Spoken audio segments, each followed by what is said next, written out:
Assalamualaikum. Apa kabar teman-teman semua? Terima kasih sudah berkenan hadir di rumah aku. Hari ini aku mau sedikit beresin rumah, diawali dengan buang sampah. Ini ada beberapa tempat sampah ya.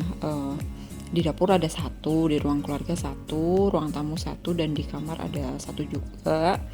Itu setiap sampah kan dijemput setiap hari Selasa Selasa, Jumat sama Minggu. Jadi aku usahakan kalau pas hari itu tuh tiap pagi aku udah buang sampahnya sebelum dijemput gitu. Jadi udah nggak ada sampah numpuk di rumah pas di hari itu.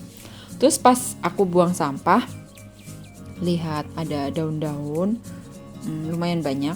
Emang lagi musim musim gugur ya. Kalau ketapang ini emang dia tuh ada musim-musimnya, dia pas bersemi kapan, pas gugur kapan gitu. Jadi akhir-akhir ini tuh lagi banyak gugur. Terus kebetulan harinya hari pas jemput sampah, jadi ya udah aku sapu sekalian aja biar sekalian bersih, nggak ada sampah yang tersisa di tempat sampah. Nah, habis selesai nyapu, aku lihat ada beberapa cabai yang merah. Terus aku kepikiran semalam itu ada nasi sisa.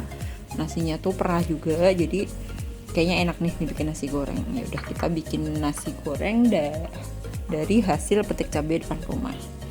Bumbunya masih bumbu kampung aja. Emang aku lebih cocok ya nasi goreng yang bumbu bikinan sendiri daripada bumbu kemasan yang jadi itu. Entah kenapa ya, mungkin mulutnya udah terbiasa kali ya, dari kecil itu dibuatin nasi goreng sama ibu pakai bumbu kampung gitu, bukan bumbu kemasan kayak gitu. Jadi lebih nikmat aja. Dan suami sama anaknya juga sama sih, lebih suka yang bumbu kayak gini aja, cuman bawang merah, bawang putih sama cabai, si garam, kecap, udah deh jadi. Ini aku haluskan bumbunya. Aku emang jarang banget pakai blender buat halusin bumbu karena memang rasanya tuh agak lain. Kalau bikin sambal pun juga nggak pernah pakai blender, karena kalau bijinya ikut ke blender, ikut halus, itu rasanya juga nggak enak. Terus ini aku masukin telurnya tuh ada 5 butir.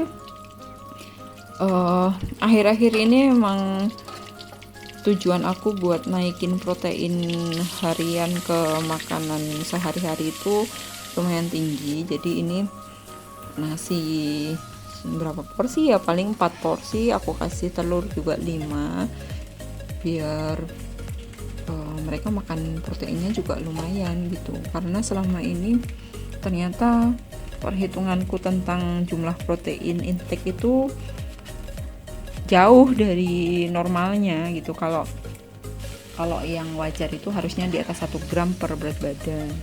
Tapi ternyata dulu tuh aku kalau makan harusnya tuh kalau udah dewasa tuh janganlah ya, kalau telur itu 1, minimal tuh 2, karena dia proteinnya tuh cuma sekitar 6 gram per butirnya.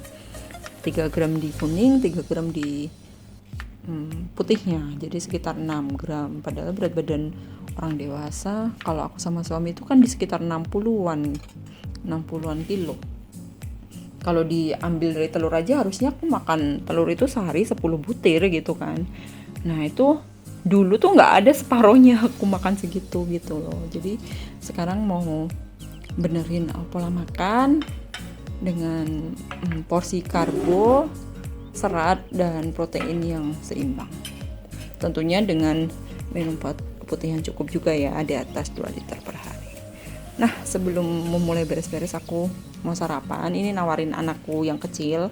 Emang dia kalau sarapan pagi itu agak susah. Ini aku tawarin, aku suapin, tapi dianya nggak mau.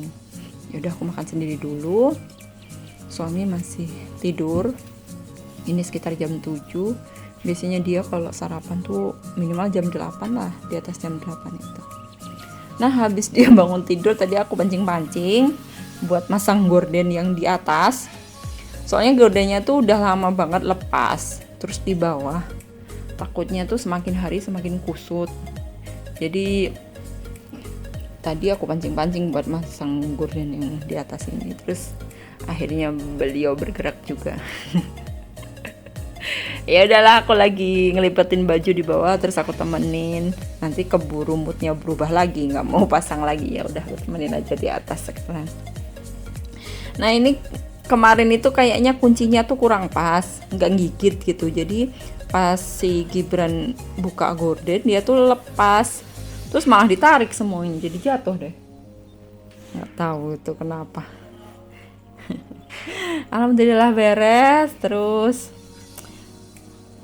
kalau gorden udah beres, kita terpacu ya jadinya teman-teman, kalau ada satu hal udah beres tapi yang lainnya belum beres, kan kita terpacu ya buat beresinnya ya. Terus lihat lantainya yang masih kotor, ya udahlah aku sapu sama sebenarnya mau aku pel, tapi ternyata suami berniat ngepel juga, bantuin aku. Alhamdulillah ya, bantuin. Bersyukur ya punya suami yang dengan ikhlas, dengan rela bantuin istrinya buat beresin rumah, walaupun beliaunya juga sibuk kerja, itu bersyukur banget. Ini untuk area bawah aku beres-beresin yang bagian atasnya.